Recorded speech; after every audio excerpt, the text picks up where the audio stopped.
Olá, boa noite. O presidente Lula sanciona reajuste da tabela do imposto de renda durante ato do Dia do Trabalho em São Paulo. Aumenta o número de mortos nos temporais que atingem o Rio Grande do Sul. O governo federal promete ajudar regiões afetadas. A violência no centro de São Paulo. Prédios são usados como depósitos de aparelhos roubados. E a insegurança toma conta de quem mora e trabalha por lá. Rainha do Pop. A preparação no Rio de Janeiro para o mega show de Madonna. Vale até alugar barco por R$30 mil. E olha, a partir de hoje, qualquer pessoa com mais de 6 meses pode tomar a vacina contra a influenza. O anúncio foi feito pela ministra da Saúde, Nízia Trindade. O objetivo é combater o aumento dos casos de influenza no Brasil.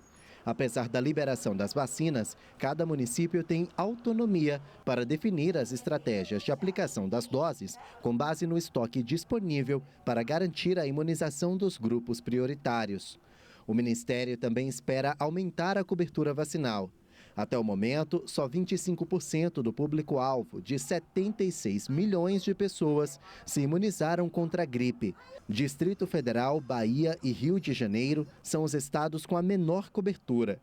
Pelas redes sociais, a ministra informou que a região norte do país teve a vacinação antecipada pela primeira vez na história em novembro do ano passado e, por isso, não é alvo desta fase da campanha. Em Santa Catarina, o registro de uma cena inusitada. A discussão de um casal atrapalhado terminou com o carro deles caindo de um barranco. Imagens registradas por uma câmera de segurança mostram quando o homem abre a porta e aparentemente se joga do veículo em movimento. Em seguida, ele atravessa a estrada. A motorista bate em um muro, dá marcha ré e tenta seguir na direção do homem, mas perde o controle do veículo. A porta abre e ela cai. O carro despenca em uma ribanceira de 6 metros. O caso aconteceu em São João Batista, na Grande Florianópolis, no último sábado, mas o vídeo foi divulgado agora. A suspeita da Polícia Militar é de que uma briga de casal terminou no acidente. Os bombeiros foram chamados, mas, segundo testemunhas, os envolvidos deixaram o local andando antes da chegada do socorro. A Polícia Civil de Minas Gerais investiga a morte de uma mulher que passou por diversos procedimentos estéticos ao mesmo tempo em Belo Horizonte. Outras pacientes também tiveram problemas e denunciaram o cirurgião plástico. Norma Eduarda Fonseca, de 59 anos, teve complicações médicas depois de passar por 5 cirurgias plásticas. Ela ficou 2 meses internada, mas não resistiu.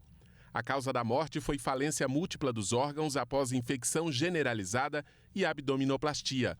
Numa mensagem enviada ao médico Rodrigo Ribeiro Credídio, a paciente questionou o número de procedimentos numa só cirurgia. Sem problemas, tá? Inclusive eu realizo cirurgias muito maiores. A questão é o paciente tem que estar sadio, que é o seu caso. Nas últimas semanas, outras pacientes denunciaram o médico por negligência e descontentamento com os resultados das cirurgias. Esta advogada já reuniu 21 vítimas. A história se repete. Vários procedimentos realizados no mesmo dia, várias horas de cirurgia, feridas abertas. Esta mulher, que pediu para não ser identificada, pagou mais de R$25 mil pela cirurgia plástica. Ela teve necrose na região do abdômen e nas mamas e afirma que não recebeu assistência do cirurgião após o procedimento. Eu ainda tenho muita sequela dessa cirurgia. Meu seios ainda tem necrose, a necrose interna. Esta outra paciente foi convencida pelo médico a fazer 4 procedimentos estéticos na mesma cirurgia por R$17 mil. Ele falou que iria fazer o famoso X-tudo.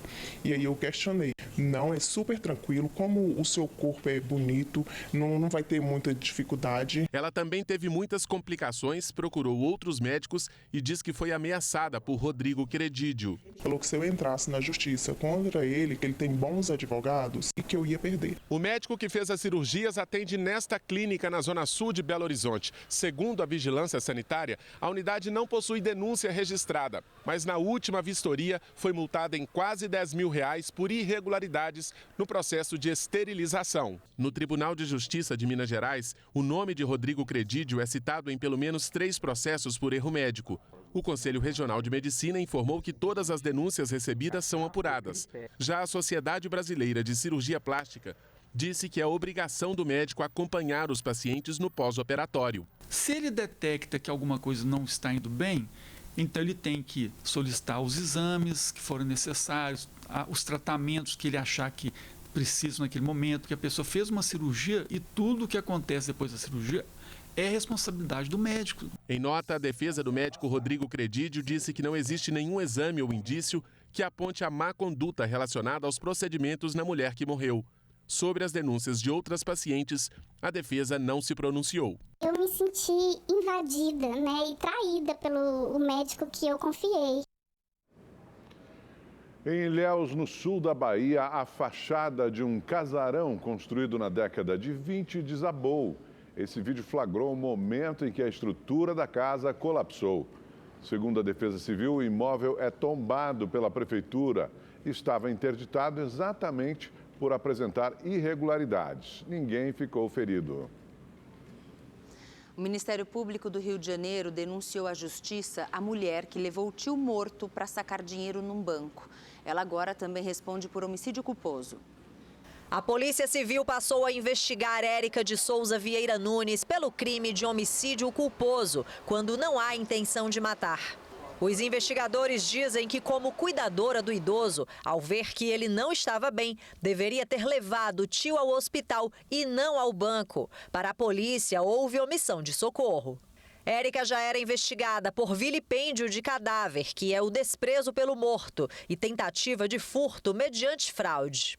De acordo com o delegado Fábio Luiz Souza, que é o responsável pelas investigações, a decisão foi tomada após novos depoimentos que revelam que Érica tentou colocar uma conta própria para receber o dinheiro de Paulo e que chegou a ir até o banco sem ele para sacar o empréstimo. Como não conseguiu, decidiu levar o idoso à agência.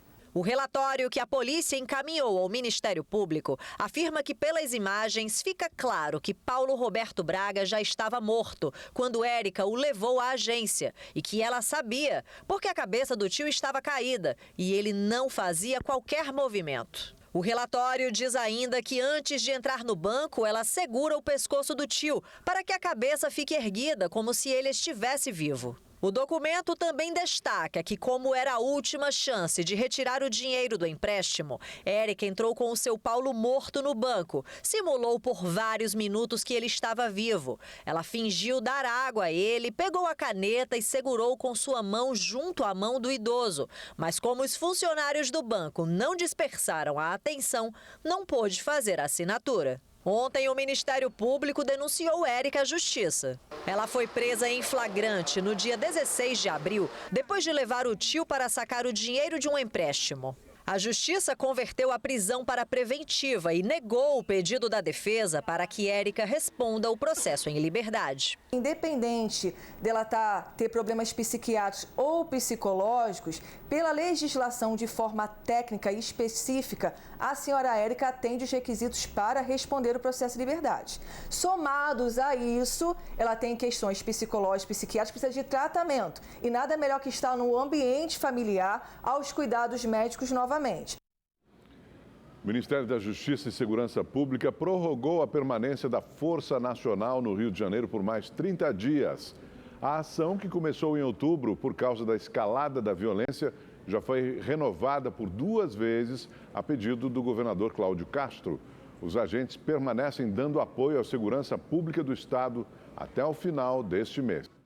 Viver ou trabalhar próximo à Rua Guaianazes, no centro de São Paulo, se transformou em um problema.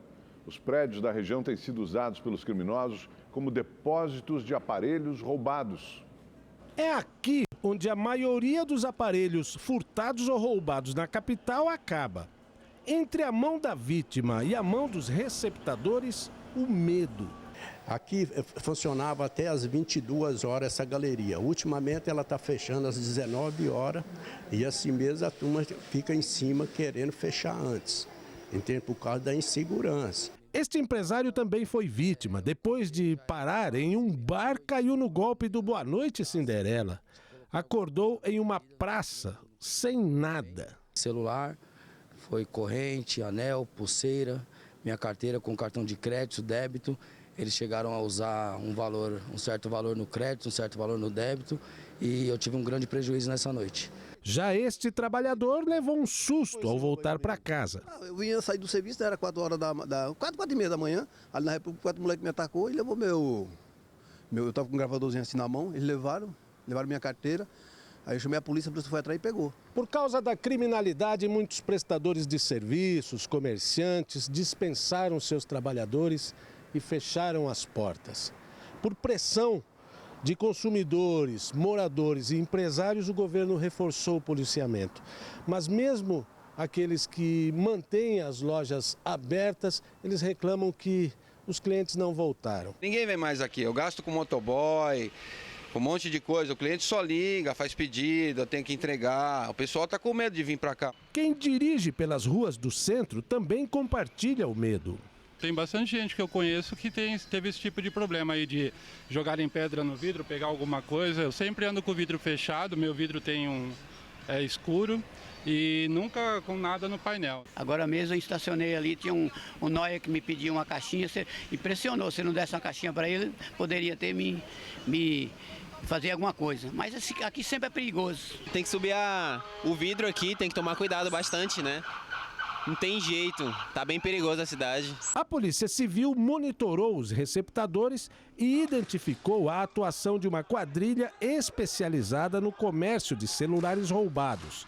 O grupo, que movimenta cerca de 10 milhões de reais com o esquema, atuava em um dos prédios da rua Guaianazes. Um homem de origem sírio-libanesa, apontado como o chefe da quadrilha, foi preso. Nós identificamos essa quadrilha que receptava num primeiro momento, nós fizemos uma incursão munidos de mandado judicial e conseguimos apreender mais de 850 aparelhos celulares em um apartamento aqui na rua Guaianazes. Num segundo momento, quando nós já tínhamos detectado e identificado a segunda etapa da hierarquia desses receptadores, nós também fizemos uma ação onde nós apreendemos mais de 100 aparelhos de iPhone, né? Ações que ainda não trazem tranquilidade para o Manuel. Há 60 anos, trabalhando como cabeleireiro na região, ele pensa em fechar as portas. 3 clientes que vieram de carro e ao ir embora, os caras atacaram eles no farol. Então essas pessoas ficaram com medo e não vêm mais. Eu tenho ligado para eles, eles falam que não está vindo por causa da insegurança. Subiu para 10 o número de mortes durante as chuvas que atingem o Rio Grande do Sul. Pelo menos 21 pessoas estão desaparecidas. 100 cidades sofrem com estragos provocados pelos temporais. As chuvas que castigaram municípios de norte a sul se intensificaram e deixaram ainda mais gente desabrigada e desalojada. Pelo menos 20 mil pessoas foram afetadas. As imagens impressionam. Este trecho da BR-290 foi levado pela correnteza de um arroio.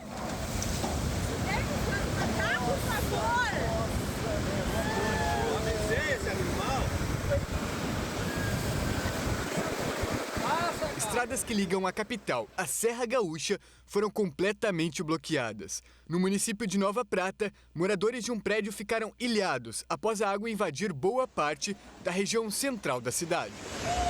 Ai, Jesus amado! Como foi agora, Ali!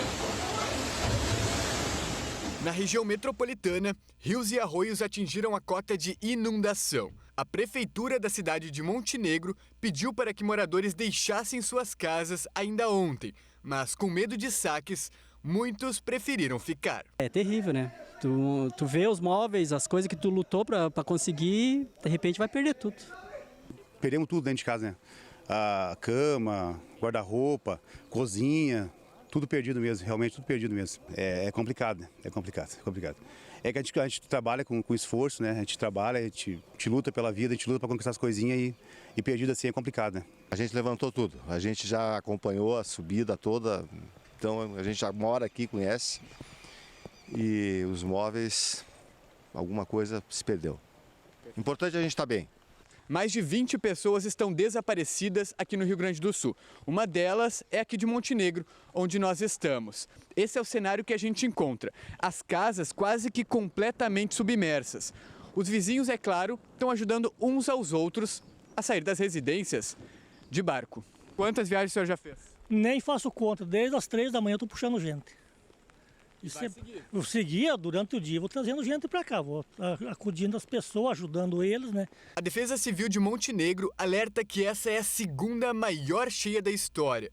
Quem mora a vida inteira na cidade diz que nunca viu algo igual. A gente está nesse endereço aqui na João Pessoa, 2 casas abaixo, a gente está há 30 anos. Já sofremos algumas enchentes anteriormente, né? Mas essa, sem sombra de dúvida, bateu todos os recordes, né? Já passou, eu diria, 30 centímetros comparada à última, que foi em novembro.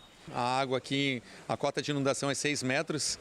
Estamos provavelmente com 9,15 metros agora, se aproximando de 9,21 metros, que é a maior da história de 1941.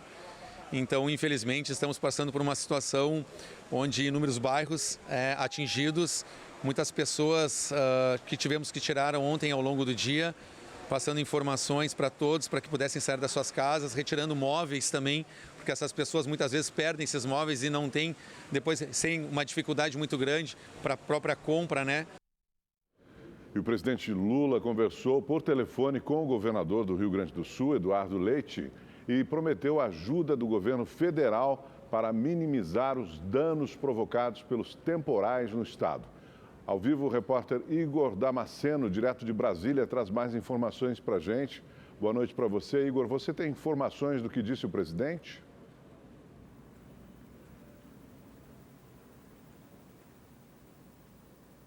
Oi, Augusto. Boa noite a você, também a Gabi. Boa noite a todos que nos acompanham. O presidente Lula disse ao governador Eduardo Leite que o governo federal vai disponibilizar ajuda humanitária às famílias vítimas do mau tempo, mas que o temporal tem prejudicado o acesso de 8 helicópteros às áreas mais afetadas. Lula anunciou ainda que vai estar no Rio Grande do Sul amanhã mesmo para colaborar. O presidente ainda determinou que uma comitiva de ministros do governo federal voem ali nas áreas mais afetadas. Quem são eles? Valdez Góes, do Desenvolvimento Regional, também Jader Filho, das Cidades, e Paulo Pimenta, da Secretaria de Comunicação Social. Todos eles vão sobrevoar as áreas mais afetadas na sexta-feira e logo depois vão se reunir com Eduardo Leite e com prefeitos das cidades mais atingidas pelos temporais. Por meio de nota, o Ministério dos Transportes disse que enviou equipes do DENIT e da Agência Nacional de Transportes Terrestres, a ANTT, para auxiliar as prefeituras e também as concessionárias de rodovias para restabelecer o fluxo viário na região. Já o Ministério da Defesa enviou 300 militares para ajudar nas ações de resgate. A Força Aérea Brasileira tem contribuído com o governo gaúcho com o envio de 2 aeronaves que sobrevoam as regiões mais afetadas e fazem o resgate de moradores que estão ilhados. Uma outra preocupação é a respeito do concurso nacional unificado. Ele vai ser aplicado já neste domingo, dia 5 de maio, e há então essa preocupação dos candidatos lá do Rio Grande do Sul. Por meio de nota, o Ministério de Gestão e Inovação disse que tem técnicos acompanhando essa situação e que, se for necessário, vai mudar a logística da aplicação das provas lá no Rio Grande do Sul. Eles atendem, inclusive, a um pedido do governador do estado. Eduardo Leite quer que esse concurso seja adiado lá no estado. O Ministério de Gestão e Inovação está avaliando essa situação. Eu volto com vocês aí no estúdio. Obrigada pelas suas informações, Igor. Boa noite para você. O governo de São Paulo também enviou ajuda humanitária para a população afetada pelas chuvas no Rio Grande do Sul. Uma equipe de salvamento aéreo da Polícia Militar, com 6 tripulantes e 1 helicóptero, vai auxiliar as operações de localização e resgate de vítimas de inundações. O grupo da Defesa Civil, com um geólogo do Instituto de Pesquisas Tecnológicas, vai ajudar na avaliação de cenários de desastres naturais, na coordenação de abrigos de emergências, na logística humanitária e também no geoprocessamento de dados relacionados ao clima. Vamos saber então como fica o tempo em todo o Brasil neste final de semana, né, Igor? Já depois do feriado, né? Ainda hoje é quinta-feira, mas a situação que mais preocupa é lá no Rio Grande do Sul. Essa chuvarada continua, Igor? Vamos lá, boa noite, Augusto, boa noite, Gabi. Boa noite para você que está em casa. Sim, ainda tem previsão de chuva no sul do país, isso deve durar até o fim de semana. Olha, no Rio Grande do Sul, até domingo pode chover 400 milímetros, então é muita chuva. E como o solo está encharcado, ainda tem risco de alagamentos e deslizamentos de terra. Também tem previsão de chuva em grande parte da região norte, como a gente vê aqui no mapa, e também do nordeste, e essa chuva vai desde o Maranhão até o litoral da Bahia. Falando agora em calor, olha, as temperaturas ainda continuam passando dos 30 graus em grande parte do país. Em Cuiabá, a máxima continua na casa dos 37 graus amanhã. No sudeste, dia quente, abafado, sem previsão de chuva e com os termômetros, olha, chegando aos 34 graus no Rio de Janeiro, 31 graus em Belo Horizonte e também em Vitória, no Espírito Santo. Em São Paulo não muda muita coisa, viu? Esquenta bastante e não chove. Olha, a máxima de 33 graus amanhã, 31 na sexta-feira e 30 graus no sábado. Olha, os dias continuam quentes, viu? Boa noite para todo mundo. Gabi, Augusto. Obrigada, Igor. Boa noite. No Recife, a casa onde viveu a escritora Clarice Lispector foi aberta para o Rede TV News. O local, que sofre com abandono e depredação há décadas, passará por uma grande reforma e será um museu em homenagem a ela, que é uma das mais importantes figuras da literatura mundial. O sobrado de arquitetura típica das residências recifenses do século passado foi o primeiro endereço de Clarice Lispector em Pernambuco. Mas em breve todo esse entulho dará lugar a um museu com obras que devem contar a história de uma das maiores autoras da literatura brasileira. O prédio, que pertence à Santa Casa de Misericórdia do Recife, agora está sendo administrado pela Associação Casa Clarice Lispector, através de um comodato de 25 anos. As paredes são muito antigas, é um prédio tombado. Logicamente que existe uma peculiaridade em relação a uma obra com esse porte, e a gente vai inicialmente trabalhar a coberta, né? Esse maravilhoso sobrado, ele está há muito tempo aberto. A gente vai estabilizar a coberta para posteriormente trabalhar internamente. As obras do novo museu devem iniciar em junho deste ano. A expectativa é que ele fique pronto no segundo semestre do ano que vem. O acervo desse espaço deve contar com objetos pessoais e mobílias da escritora. Nós vamos fazer aqui um projeto cultural, onde vai ter café, vai ter auditório para que tenha palestra, vai ter acervo para que você possa ter negócio, uma biblioteca. Kátia Mezel é cineasta e também é uma das diretoras da Associação Casa de Clarice Lispector. Ela está produzindo um documentário para retratar a infância e a adolescência de Clarice durante o tempo em que ela morou em Recife. Quando for concluída, sua obra deve compor o acervo interativo do museu. Minha responsabilidade dobrou, né? Porque vai ser também, de certa forma, um cartão de visita. Quando estiver pronto, acho que dentro de um ano vai estar pronto, 8 meses, por aí. E eu quero fazer da melhor forma possível. A escritora ucraniana de pensamentos profundos chegou em Recife aos 2 anos de idade, junto com uma família que fugia da guerra civil da Rússia e da perseguição aos judeus na Europa. E foi aqui no Brasil que Clarice passou a maior parte da sua vida e deixou um brilhante legado de sua obra. Eu acho muito importante resgatar a memória dela, né? Uma pessoa tão importante para a nossa sociedade, que a gente acolheu e tem tanta história enraizada aqui na nossa cidade, né?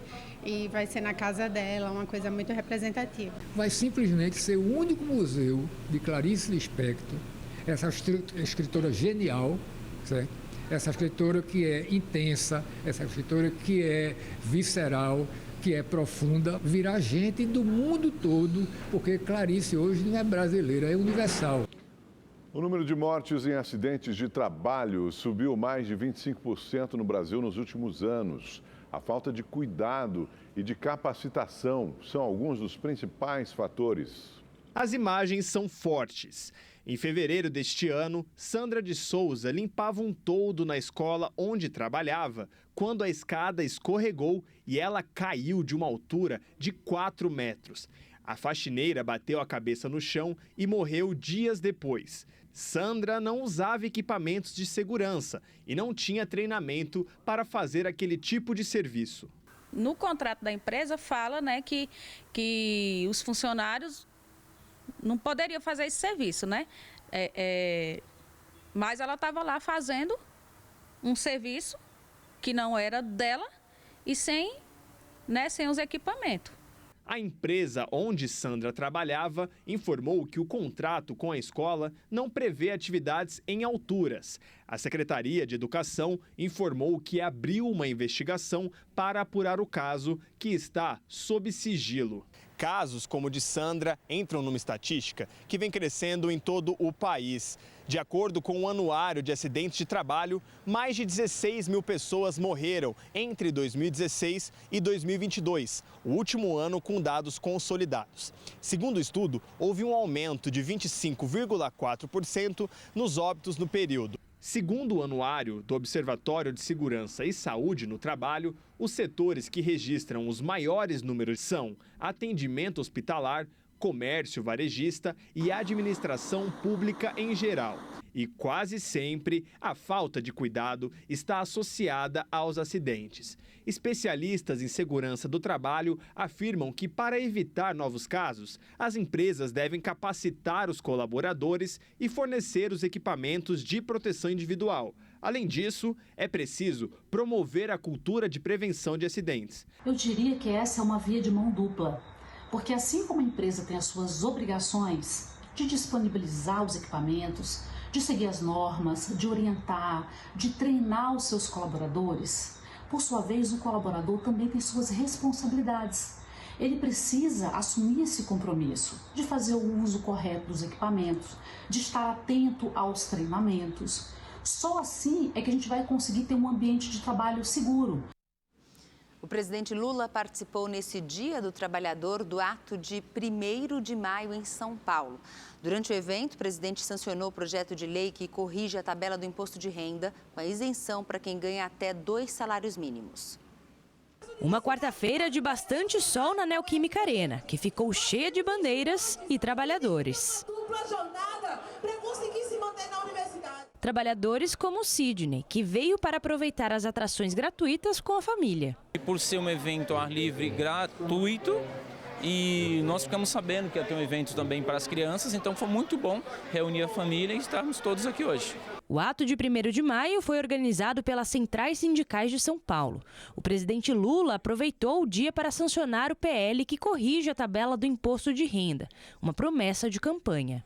Com o projeto de lei sancionado por Lula, todos aqueles que ganham até 2 salários mínimos, ou seja, até R$ 2.824, estarão isentos de pagar imposto de renda. A isenção já estava valendo por meio de uma medida provisória e agora, com a sanção do texto, se torna uma lei. A economia brasileira já voltou a crescer, o salário já voltou a crescer. O imposto de renda, eu prometi para vocês que até o final do meu mandato, até R$ 5.000, as pessoas não pagarão imposto de renda. E estou dizendo para vocês, a palavra continua em pé. A partir de hoje, quem ganha R$ 2.864 paga 0 de imposto de renda e nós vamos chegar a 5.000. Todo o alimento da cesta básica será desonerado e não terá imposto de renda sobre comida do povo trabalhador desse país. Lula falou sobre a desoneração da folha de pagamento, que foi parar no Supremo Tribunal Federal e segue suspensa depois de um pedido de vista do ministro Cristiano Zanin. Vocês viram que eu vetei o projeto de lei que desonerava 17 setores da economia brasileira. A gente faz desoneração quando o povo pobre ganha, quando o trabalhador ganha, mas fazer desoneração sem que ele sequer se comprometa a gerar um emprego, sem que ele sequer se comprometa a dar garantia para quem está trabalhando, eu quero dizer, no nosso país não haverá desoneração para favorecer os mais ricos, e sim para favorecer aqueles que trabalham e que vivem de salário. No ato estavam os ministros Paulo Pimenta, da Secretaria de Comunicação, Aniele Franco, da Igualdade Racial, e Luiz Marinho, ministro do Trabalho. O pré-candidato a prefeito de São Paulo, Guilherme Boulos, também esteve no ato, para quem o presidente pediu votos nas eleições deste ano. E eu vou fazer um apelo.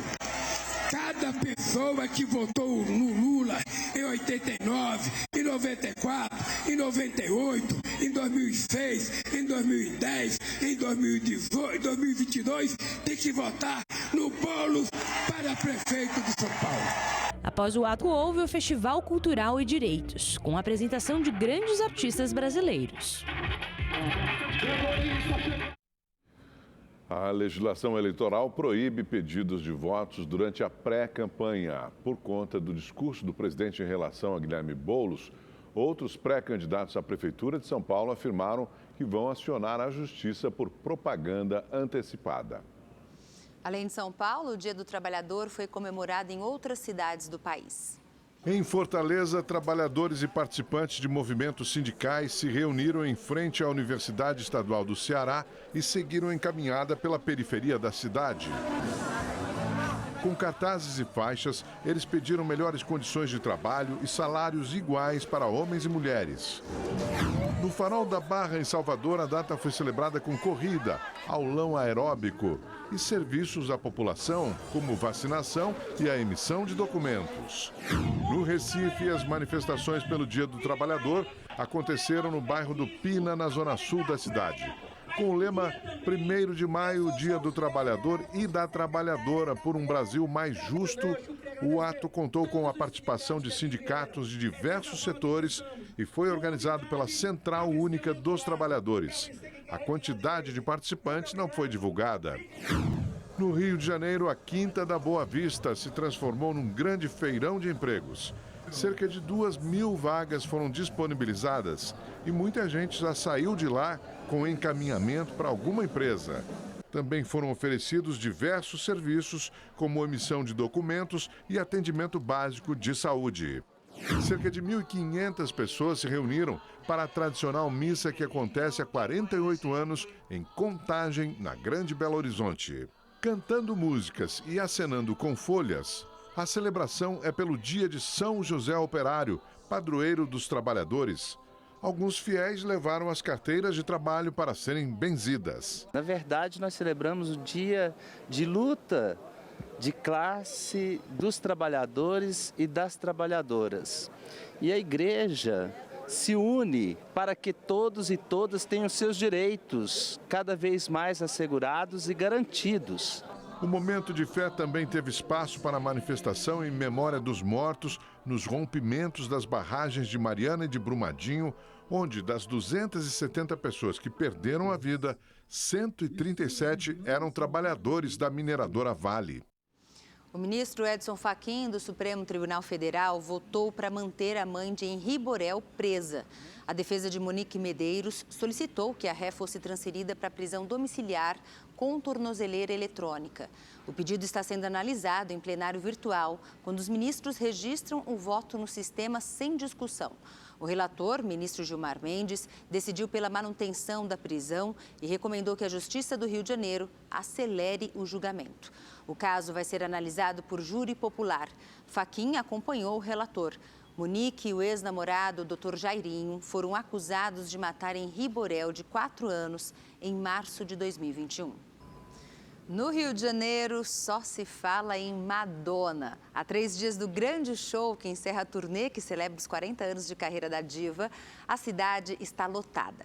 1,5 milhão de pessoas são esperadas nas areias da praia de Copacabana. Mas olha, também tem gente que vai acompanhar tudo em grande estilo, em alto mar. Hoje de manhã, Copacabana já estava assim.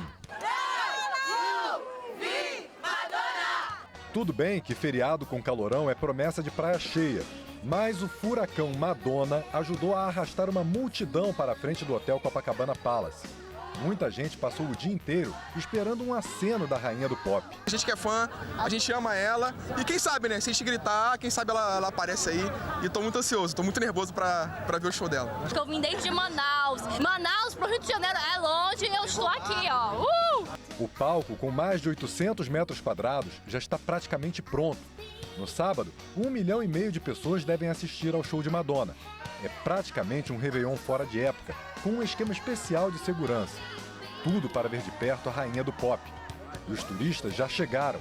A Guadalupe veio do Peru só para ver Madonna. I love you, Madonna, please leave, I wanna see you. Quem quer fugir da multidão e procura um lugar mais reservado para assistir ao show, ganhou uma opção de luxo. Que tal ver a Madonna do mar de Copacabana em uma embarcação como essa? Claro que essa escolha tem um preço. O aluguel dessa lancha oferece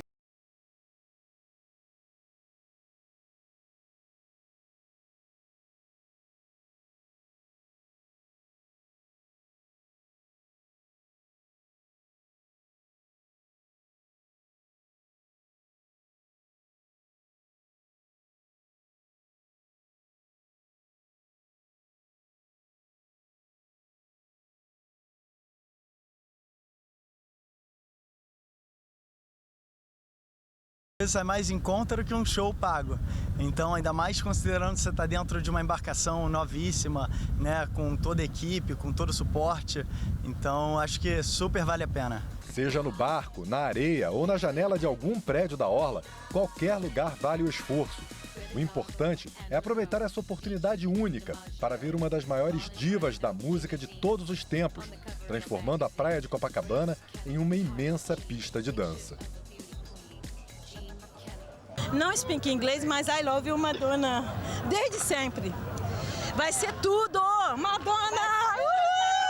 A Rede TV News fica por aqui com imagens dele, Ayrton Senna da Silva e do Brasil. Uma boa noite para você e até amanhã.